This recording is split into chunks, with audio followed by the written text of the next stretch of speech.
You're listening to Myers-Briggs Question Corner with Edythe Richards.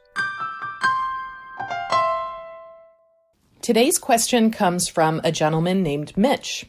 Which Myers-Briggs types do you believe are the most assertive? In order to answer this question accurately and thoroughly, I'm going to first define assertiveness. And because I'm also an emotional intelligence practitioner, I'm going to define assertiveness by the Reuven-Bar-Own model, also known as the EQI 2.0. I'll then talk about the correlation between assertiveness and Myers-Briggs types, and finish with my own opinion about which Myers-Briggs types are the most assertive. Let's first dispel a few myths about assertiveness. Assertiveness itself is not a bad quality, though people often pair this trait with arrogance. And there's a good reason that we do this. Assertiveness and arrogance sometimes overlap. When life gets tough or stressful, it's very easy for people who are naturally assertive to fall down the slope towards arrogance. Assertiveness is an element of emotional intelligence in the EQI 2.0 model, and it involves three important features.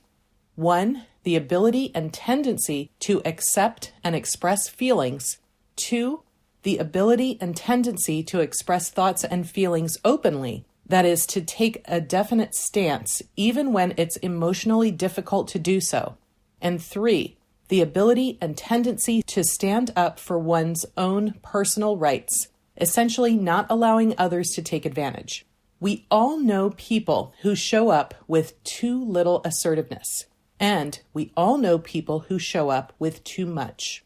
Emotionally intelligent assertiveness, then, is your ability to know what you feel, to voice your opinions clearly and specifically in a constructive, non-aggressive way, while showing sensitivity to the needs of others. It really requires a balancing act, walking a fine line, so to speak. Balanced assertiveness means you're standing up for yourself and protecting yourself, but also respecting the rights and points of view of others. With this in mind, anyone can learn to be more assertive regardless of one's Myers-Briggs type. Now, in defining which Myers-Briggs type is most assertive, I'm going to go by the EQI definition that high or overactive assertiveness shows up as aggressiveness. Aggressive people don't respect anyone else's viewpoint, nor are they considerate of other people's needs or feelings. They may force their opinions through bullying or manipulation. There's no room for compromise with aggressiveness. Now, aggressive personalities can sometimes be good, especially in some occupations. For example, athletes, cops, CEOs, trial attorneys are some that come to mind. They can also show their strength and confidence, and they may even defend weaker people. They tend to operate with truth and justice in mind, enforcing the rules and competing against others. They may need to learn more empathetic behavior as well as manners and politeness, as these may not come naturally to them. There's some literature on the relation between Myers-Briggs type and assertiveness, but what I've read and what I've observed is very inconsistent and really depends upon one's definition of assertiveness. The MBTI and EQ assessments are measuring two very different things. A simplistic way of looking at this is that the Myers-Briggs measures who we are most naturally and inherently, and emotional intelligence is how we choose to show up. Let's remember that not everyone is exactly like their Myers-Briggs type. The Myers-Briggs assessment is a great tool for understanding yourself better, but it doesn't measure your will to achieve particular behaviors. Whatever you do is a matter of tuning yourself into who and what you want to be. We've come to the point in the podcast where I said I'd give my opinion on the most assertive Myers-Briggs types. And now that I've defined assertiveness in terms of the EQI 2.0 model of emotional intelligence, dispelled a few myths about assertiveness, stated that assertiveness is not a factor measured on the Myers-Briggs assessment, and reminded all of my listeners that anyone, regardless of Myers-Briggs type, can choose to develop their assertiveness. I will say that in my opinion, the most assertive Myers-Briggs type crown goes to the dominant thinking types, ESTJ and ENTJ. The reason I say this is because extroverted thinking is the function that is in closest alignment with the EQI 2.0 definition of assertiveness. And because ESTJ and ENTJ types are the people most likely to receive feedback that they are too assertive. Extroverted thinking is an impersonal function that is all about proving facts, decision-making, structuring and organizing the external world, applying objective and logical frameworks, and seeking clarity and order in the environment. It's a great function for organizing ideas and leading group decision-making, contingency planning, treating everyone equally, employing procedures, controlling, achieving goals, and making an impact.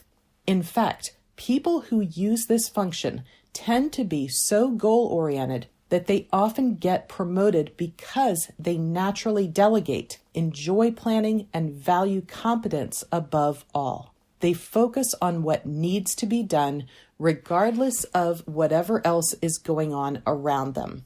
And this is also where they get into trouble. ESTJs and ENTJs have introverted feeling as an inferior function, meaning it's the last function to develop. They may be so focused on getting a job done that they may lose touch with how things are affecting them on an emotional level, and they often struggle with understanding how their actions affect other people. Any strength, when taken to the extreme, becomes a liability. And for people who tend to be naturally assertive, like ESTJs and ENTJs, this extreme behavior can show up as aggressiveness. In their desire to get ahead, they may see people as tools rather than actual people, get into arguments if they don't get their way, and become domineering, believing that they're always right. Now, there are other cognitive functions that may also show up as aggressive for many different reasons, but in my opinion, extroverted thinking takes the cake. Again, the Myers-Briggs type who use this as a dominant function are ENTJ and ESTJ. The second two types I'm going to give runner-up status to are ESTP and ENTP.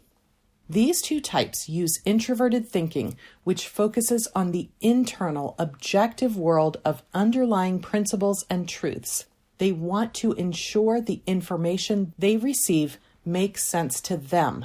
It's about understanding how things work rather than if they work. These types are likely to be assertive in terms of challenging the status quo or taking risks. These folks may assume that because they've reached a logical conclusion about something, it should be obvious to everyone, and they may be stubborn in accepting different viewpoints. They may also overlook the importance of relationships with others. Again, of all the functions, thinking most closely aligns with the earlier definition of assertiveness. So, what about feeling types? I'm going to give third place on my assertiveness scale as a tie to ENFJ and ENFP types. Though both of these types are known for their empathy and warmth, they both can be highly assertive in certain circumstances, particularly when people are involved. Both tend to be action-oriented and expressive, and if something aligns with their values, especially with regards to people and human elements, they will jump right in and let their viewpoints be known. It is also my belief that ENFPs and ENFJs will, as a general rule, be less inclined toward unhealthy aggressiveness because they are so people-focused. So there you have it, the most assertive Myers-Briggs types, ENTJs and ESTJs. Is this to say that all ENTJs and ESTJs are aggressive or even assertive? Absolutely not. I believe, though, that of all the 16 Myers-Briggs types, these are the two types with the strongest need to take control, delegate to get the job done, and the most likely to be leaders. Remember, though, anyone can learn to develop assertive behaviors, and anyone can also learn to tone down their assertive behaviors when the situation demands. Mitch, many thanks for writing in with your question. I hope it's shed some light on the emotional intelligence element of assertiveness and how it aligns with Myers-Briggs types. Thanks for listening to this episode. If you'd like to hear more, or you'd like to submit a question yourself, then you can find us at www.atopcareer.com. Until next time. MBTI and Myers-Briggs are registered trademarks of the MBTI Trust.